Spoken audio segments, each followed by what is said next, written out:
Hello दोस्तों, आज हम आपको अमेरिका की खोज के तीसरे पार्ट के बारे में बताने जा रहे हैं। पिछली वीडियो में हमने कोलंबस की 3 नाव के बारे में और उसकी प्रमुख 3 यात्राओं के बारे में जाना।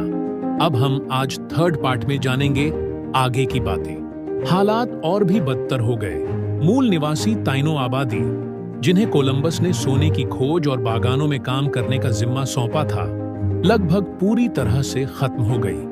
कोलंबस के अमेरिका में उतरने के 60 साल बाद ताइनो आबादी, जो कभी 2,50,000 के आसपास थी, घटकर कुछ 100 रह गई। जैसा कि आप शायद बता सकते हैं, अमेरिका की यह यात्रा बहुत ही विनाशकारी थी और कोलंबस को गिरफ्तार कर लिया गया और पूरी तरह से अपमानित होकर स्पेन वापस भेज दिया गया। खोजकर्ता के लिए शुक्र है कि उसके खिलाफ ज्यादातर गंभीर आरोप 1502 में साफ हो गए थे।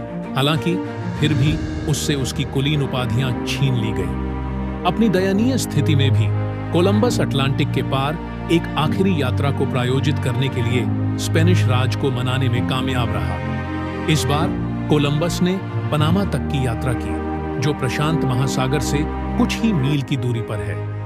यहाँ उसे अपने 4 जहाजों में से 2 को छोड़ने के लिए मजबूर होना पड़ा, क्योंकि वे तूफानों और शत्रुतापूर्ण मूल निवासियों द्वारा अपूरणीय रूप से क्षतिग्रस्त हो गए थे। यह कोलंबस के लिए एक और असफल यात्रा थी।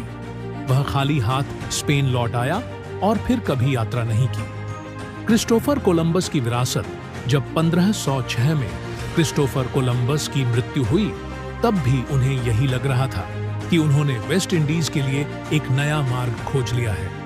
हालांकि जैसा कि हम अब जानते हैं, ऐसा नहीं था। ये कहना न केवल गलत है कि कोलंबस ने अमेरिका की खोज की थी, बल्कि इस बात के भी महत्वपूर्ण प्रमाण है कि वह देश का दौरा करने वाले पहले यूरोपीय भी नहीं थे। वाइकिंग गद्य कविताओं के चयन और विभिन्न पुरातात्विक खोजों के अनुसार यह व्यापक रूप से माना जाता है कि वाइकिंग्स वास्तव में कोलंबस के वहां पहुंचने से लगभग 500 साल पहले उत्तरी अमेरिका में उतरे थे। ये खोज कोलंबस की विरासत के महत्व को बहुत कम कर देती है। मूल निवासियों के साथ क्रूर व्यवहार और कई असफल उपक्रमों के बावजूद कोलंबस ने अपने पूरे जीवन काल में कई उपलब्धियां हासिल की। उदाहरण के लिए, कोलंबस की अमेरिका की पहली यात्रा ने आने वाली शताब्दियों में भूमि की बहुत अधिक खोजबीन को बढ़ावा दिया। दुर्भाग्य से अमेरिका की मूल आबादी पर इसका बहुत नकारात्मक प्रभाव पड़ा, क्योंकि खोजबीन के साथ साथ शोषण भी बहुत अधिक हुआ। कोलंबियन एक्सचेंज भी कोलंबस की विरासत का एक बड़ा हिस्सा है। हालांकि यह बहुत अच्छा नहीं है। कोलंबस के नाम पर रखा गया यह एक्सचेंज विभिन्न संस्कृतियों में लोगों, जानवरों, भोजन और बीमारी के हस्तांतरण को संदर्भित करता है। इसके परिणाम स्वरूप मूल अमेरिकी आबादी, फसलों, जानवरों, माल और व्यापार प्रवाह का पूर्ण विनाश हुआ। इस एक्सचेंज का मतलब यह भी था कि पुरानी दुनिया का गेहूं अमेरिका में एक मुख्य भोजन बन गया और मकई, टमाटर और आलू जैसे अमेरिकी खाद्य पदार्थ पूरे यूरोप में लोगों के आहार में शामिल हो गए।